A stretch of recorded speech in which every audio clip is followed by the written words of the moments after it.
You're listening to REIA Radio, the nationally trusted name in real estate investing. We dig deep to discover investors' why in real estate. If you want to skip all the BS and get in investors' heads, you're in the right spot.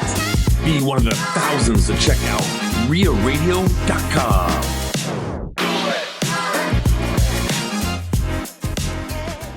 Welcome to REIA Radio. This is the Real Estate Rundown with Owen Dashner and Ted Kaasch. Owen, I just got to give you and Jordan Downey a public apology because I just sucked on the podcast. I did not sleep well. I fell asleep on the couch, and it's all excuses. And I was like, yeah, I'm not going to have a drink this morning because I just need to be more focused.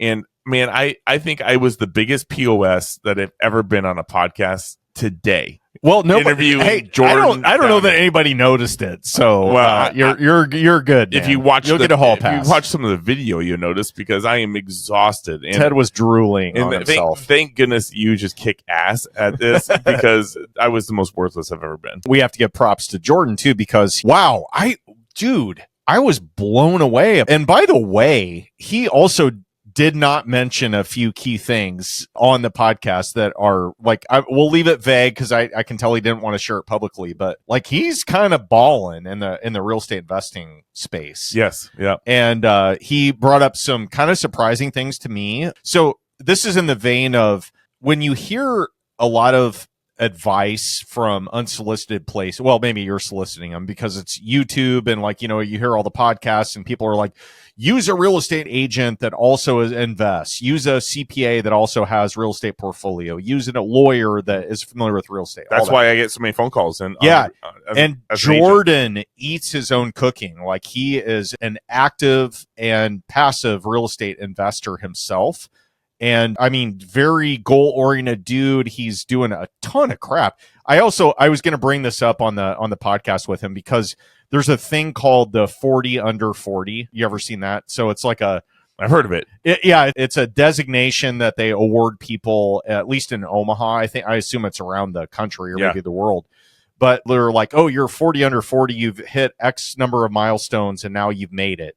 And he just turned 40, so I was going to ask him how it felt to age out of the 40 under 40. But no, Jordan. But you're saying he should be nominated is pretty much what you're just saying right What, there. Me or no, him? Him. Oh, yes. Yeah, you're long gone. Oh, no, yeah. I waved bye-bye to that Me 11 too. years ago. So anyway, Jordan has grown his kind of real estate investing fame throughout gathering clients in the real estate arena in the Omaha market and Lincoln, now that he mentioned specifically, and even outside of Lincoln. So Jordan Downey is a well-known partner at a CPA firm called Frankel in Omaha, Nebraska, and he is widely known throughout the real estate investing community as being a kind of a baller when it comes to getting all of real estate investing, getting a really good handle on that, giving great advice, and giving tactical and strategic, guidance around how people should operate their businesses. Well, Frankel's generally known in our community as the CPA firm. They're the firm. They're the firm, but they're also the ones that generally, they focus on working with real estate investors and business owners. Yeah, and he has grown that business during his time as associate manager, partner now. And we dove into a really fun episode with him. And I get it. Like, if you guys are like, oh, great, I can't wait to listen about taxes. It's not like that at all in this episode coming up on Wednesday. He is doing stuff and has done stuff in the real estate investing space himself. And he has also worked in manufacturing businesses, all different kinds of different verticals, and has been able to apply that to his clients' tax situation and help them to great effect. This will be a really, really fun dive into the practical aspects of living as a CPA that also invests in real estate. So he eats his own cooking. I love this. I love this story that he has. Yeah, we've only had 2 CPAs on. The other one was Natalie Colati. And anyway, so it's been a while. We're due. And he's got a wealth of knowledge, and he speaks every year at our REIA group, even before, and here locally in town, even before I took over 5 years ago. Yeah, great dude. So Jordan, long known for being a tax pro in the space, specifically for real estate investing, and he's gathered a ton of clients, like we mentioned. But this made me think of something, man. At different times in my life, and I can think of 3 specifically, where I experienced I have had enough of my former self situations where I just was really tired of looking in the mirror every day at the guy looking back at me and saying, you could be so much better than you are right now. And I had one at the age of 24. I had another one at the age of 30, and I had another one at the age of 42, where I just said, enough is enough. I'm making changes. I'm going to burn the boats and implement what I think I should be at the expense of the guy that I currently am. And I know I'm catching you flat-footed with this question because I just came up with it on the fly. But can you think of stuff like that that's happened to you along the way? And I'll kind of dive into mine if that helps. Yeah, no, I have a few moments in my life where I can think of those really specifically recently. But I remember at around the age of 29, 30 years old, I was doing the nightlife industry, working in the bars, and I knew that I was going to propose to my wife, and I knew that life wasn't going to be the best life to live, and I had to really this is the image of who I am. I was doing news segment shows, and I was doing radio segments, on a weekly basis. And I'm like, this is my whole image, and I had to shed that to be able. What was that like? It was really humbling. My first job getting out of that was going into a car dealership. And, I'm walking into this dealership where I'm just a nobody, and if I brought up what the companies that I was involved with before, people knew those, but, it was a huge transition, and, but it was the right thing to do to take the next steps. Otherwise I wouldn't be here right now. Right. So the catalyst for that moment was a girl, right? So Jessica, your now wife, you said, I need to get my shit together. It was just the lifestyle you were living before was not going to lend itself well to having a successful marriage. Yeah, because if you're in nightclubs every night, you're going city to city around the country, that's just not the best way to do it. Not sustainable. Yes. Yeah. So it just wasn't the best. And plus, lots of drinking, and so on. So it just wasn't. The next moment was when I had the opportunity to take over the local REIA, and I'm like, okay, this is a big one. This was because I had to go to you. I had to go to Brad Bader and Colin Schwartz. I think I went to Colin first. I did go to Colin first because he had the other meetup group, and I was helping him with the meetup too as a volunteer.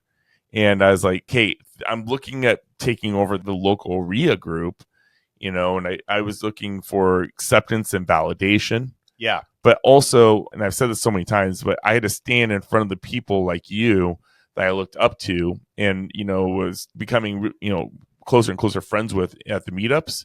But now I got to stand in front of the people I look up to and try to teach them. But it really wasn't teaching. I was just had to be an organizer. You're a facilitator. But that was how I was looking at it at the time. I didn't know how to look at it. So you had some serious imposter syndrome going on. Yeah. So I told Andy before I bought it, it's like, I need to go get a flip going right now just so I have a little more credibility when I get in front of everybody. So I did. I went and grabbed a flip, and right before COVID, and it was a great deal. Got that deal going. It actually, to date, it's the best property I've ever had. And so that was like the stepping stone to getting right here where we are at the table today. Yeah. I'm not ready to fully dive into this third one, but the third one was just on Tuesday. This week? Yes. I'm wildly curious. Yeah, it was just a lot of in-depth work with Jason Dries. Okay. And I went from a swing of in the morning being I don't want to say depressed, but just really down on myself about things I was doing, what was working, what wasn't working, and just not being where I feel like I should be right now.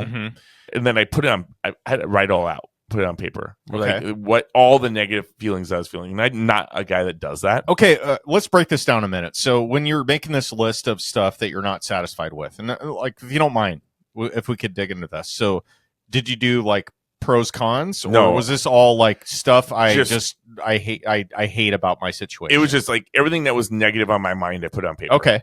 And I just wrote it all out, and I put it there. I had to see it. And I'm not the guy that has to write this stuff out. That's just not who I am. Okay. So I did that. And then I'm kind of okay, go take a shower. You're purging. Yeah, get ready for the day. And I didn't realize I was purging it. So I take a shower, And I tell you, I think a lot in the shower. My mind's just racing through all the stuff, all the emotions I just went through. And I got out of the shower and I was just like, I shaved off my beard. I put a shirt on I don't necessarily feel comfortable with. I'm like, I need a physical reminder that today was the day. Yeah, I'm different than I was when I wrote that. Okay. And so it was like, and then I had my coaching call with Jason, and I read all the stuff I was vulnerable on. But right before that coaching call, I started writing all this other stuff. Which was? I'm not going to get in it yet. But like, it's like, this is the way I'm going to change. This is the way I'm thinking. This is the man I am. This is who I'm going to be. These are the goals I'm going to accomplish to offset all this negative crap. Okay. And wait, was this prompted? No. Like, was he like, you should go through this exercise? You were like, I'm tired of this. And this was just mainly me. And, okay. then I unloaded it all on him. So I took all the negative crap I wrote, and I took all the things goals. I'm changing and positive stuff. And Jason just got on fire. Yeah, he loved it. He's like, it's happening. He's like, this is what we're working for. He's like, it was a breakthrough. Yeah. He's like, this is what we do. This is like, because I've been having a lot of calls with him lately.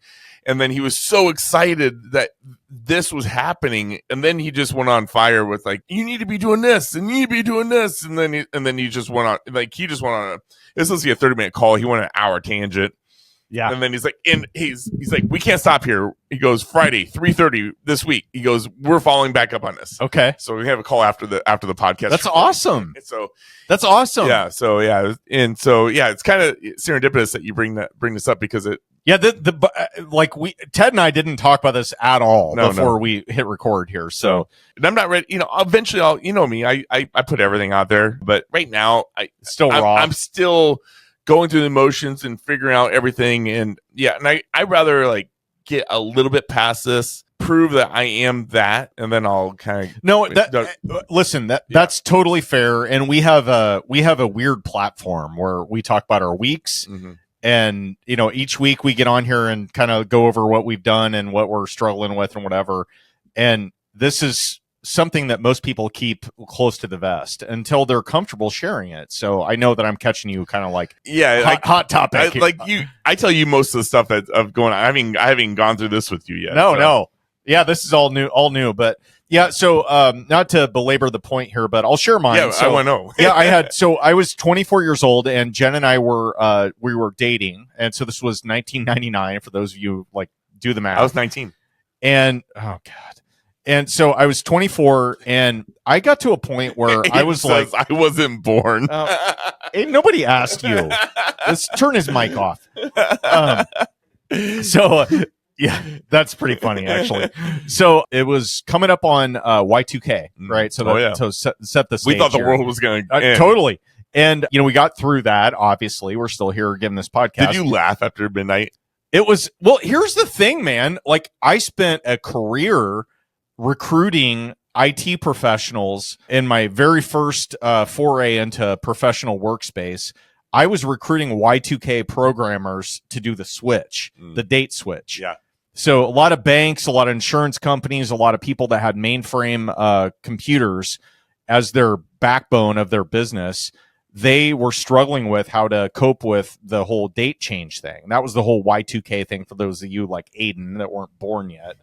And I was very familiar. And everything thought was going to go back to 1900. So everyone at that time was pretty confident that we were fine, but they weren't really sure. So 1999 New Year's was an interesting time because people thought, is the world going to end?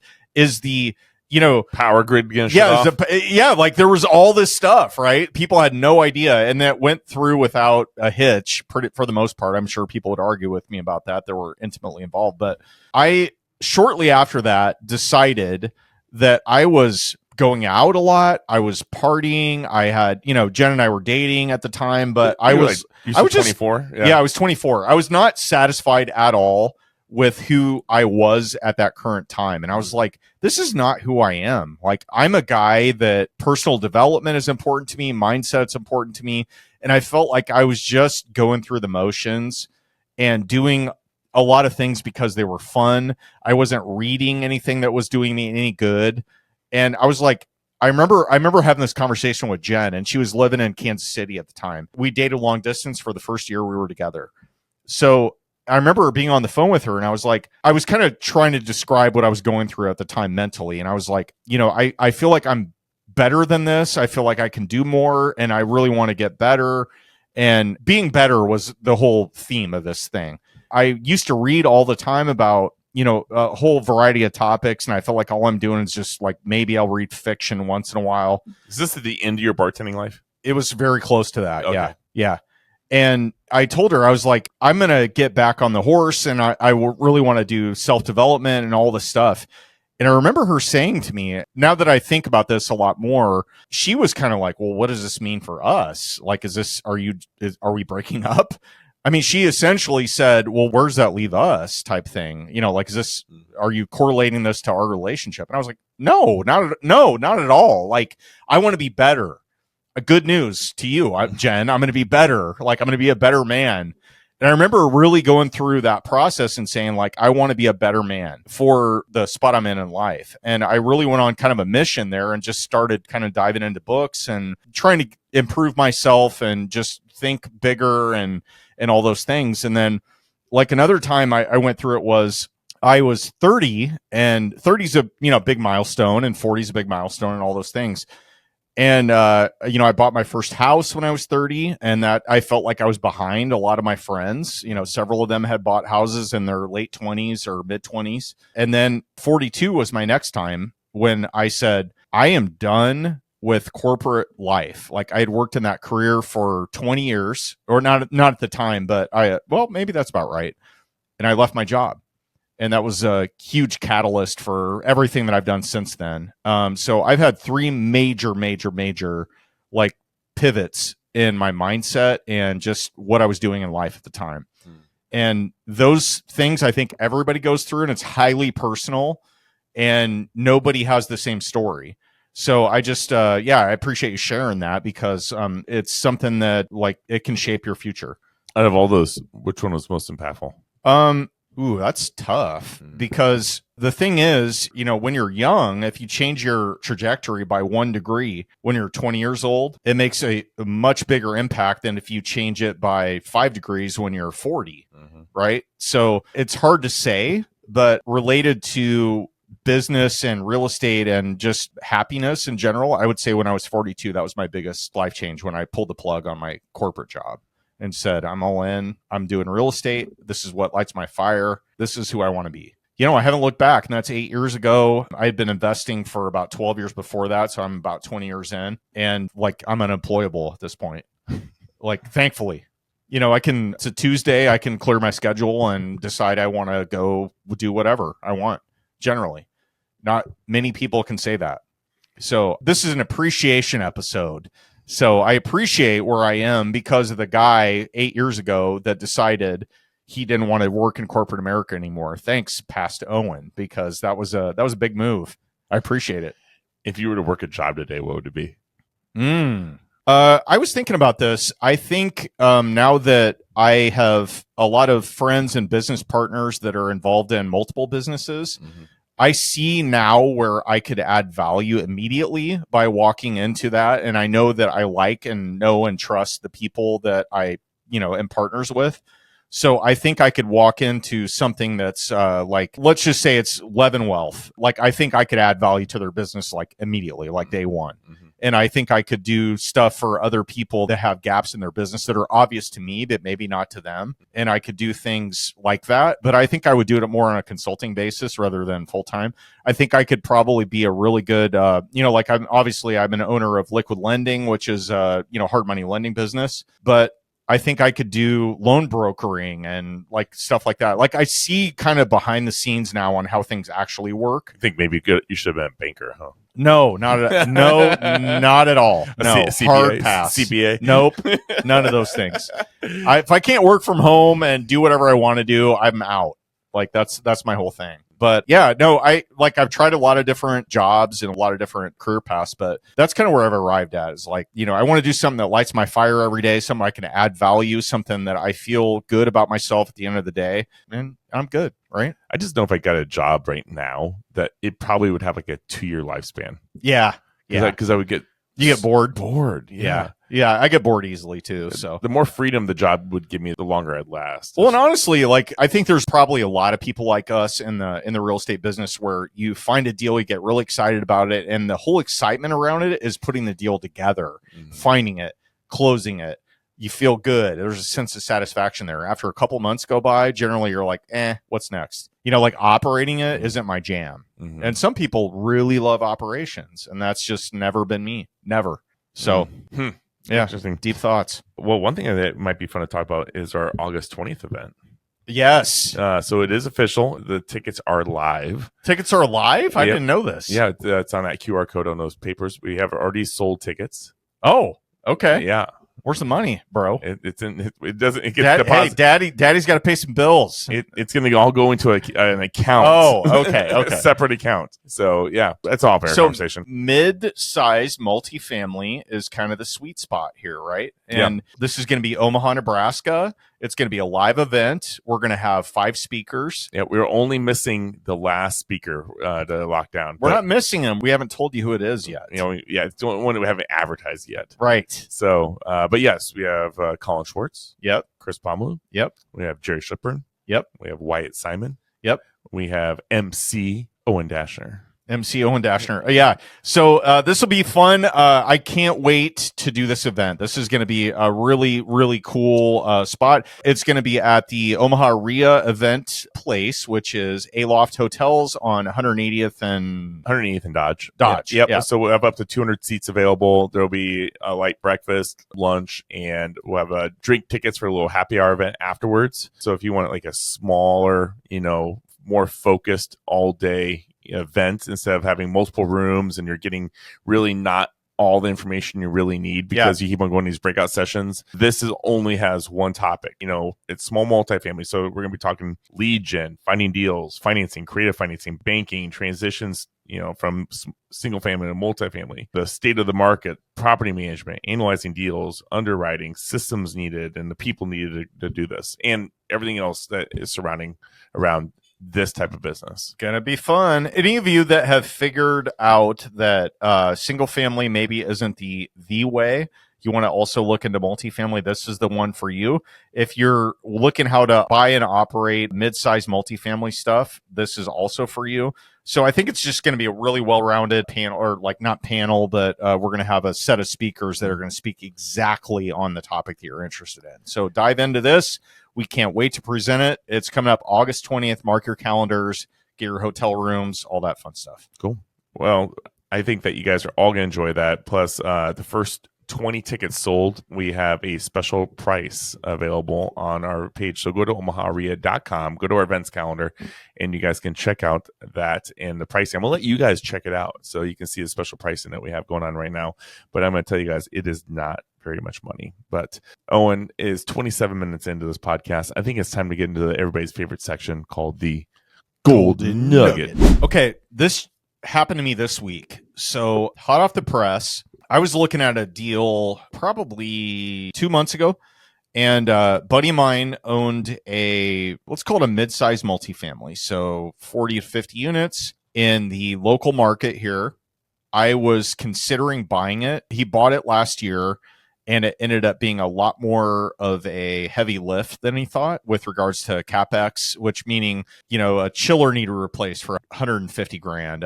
Like there was a bunch of unit remodels, a pipe burst, it flooded several units and so forth. So like he knew what he was getting into, but he bit off a little bit more than he could chew. I looked at it. I said, I've loved this property for a while and I want to buy it. But I would have to sell something that I have that has it's got a substantial amount of equity in it. And I'd have to roll that entire equity into this deal.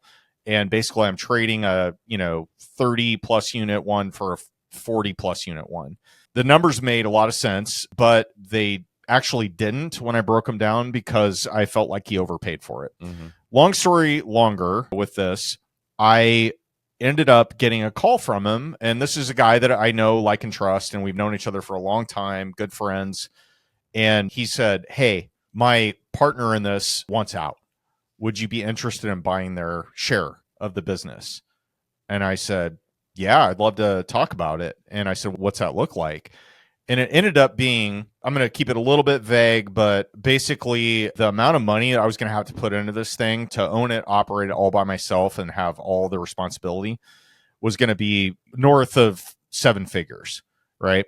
So I'm going to have to sell something, roll it into that, and that's what it's going to cost me. But now I could buy out his partner and get a 1/3 share for 150 grand, right? And this is a $4 million asset. All day long. Right? So today's golden nugget is there are situations where it makes sense to buy out a partner of an existing business or an LLC instead of buying the whole thing. And the pros in this situation are you can buy out the partner. It's going to be less money.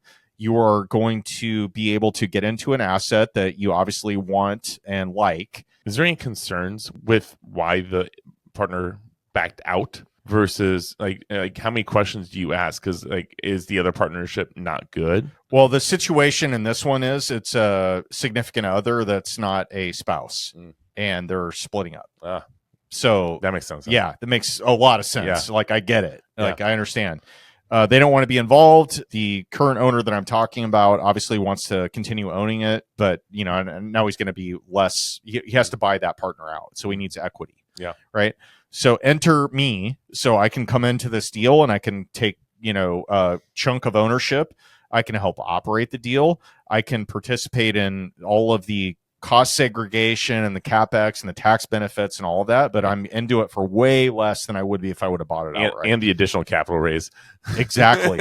So I can pay this out of pocket and I don't have to sell anything. And I'm going to gain, basically a third of mid-sized multifamily property that I really like. Was this one of the 3 deals you mentioned at the Caffeine Cap Raise? Yes, but I didn't talk about it. Yeah. So this was, anyways. You were very vague for the I was time. vague. I'm still vague about it. But yeah, so the pros on this obviously are everything I just mentioned. And then, you don't have to pay for closing costs. You don't have to do a new transaction. You're basically buying out a member of an existing LLC. Now, the downside to that is obviously I have to get all this reviewed by my attorney. I have to get it reviewed by my CPA, like Jordan Downey is going to mention on Wednesday. So I have to look at all the legal and financial aspects of this. But on paper, from a big picture, we have a handshake agreement on this. Now we're vetting it. Now I'm vetting it. And it's going to be a great deal. Like I'm excited about it. It's value add multifamily. It's mid-size. It's manageable, like all the good stuff. But I think people listening to this, because I'm thinking about it, is one of the first things you mentioned is they paid too much money. They did. Yeah. But they paid too much money in that they've dumped a whole bunch of money into the CapEx. Yeah. Right. So that's cash out of their pocket. Now I'm able to walk into it and say, I don't have all those things that were there before. I just have the stuff that's still to be done. Mm-hmm. And so I can come out of pocket. Now I don't have to come up with a down payment.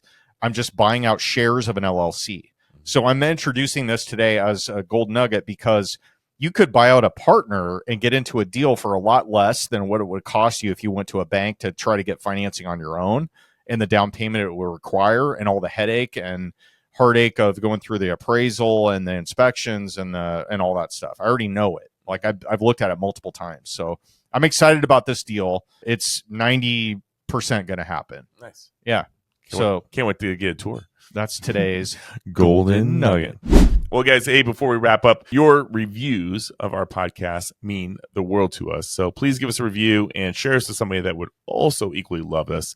And don't forget, we have our multifamily playbook event on August 20th. Tickets are available on Omaha REIA.com. You can get your tickets there and get your spot. There is limited seating available, but the first 220 people that do sign up, and a few people have already, do get a discount on their tickets. So take advantage of those discounts. Yes. And discount code. Discount. There's no code. Just the first people sign up. Yeah. Sorry. Yeah. No code needed. But with that, Owen Dashner, we see us out. On behalf of REIA Radio, Aiden Bear, and Ted Kaasch, I'm Owen Dashner, and you're listening to the Real Estate Rundown. Shut off.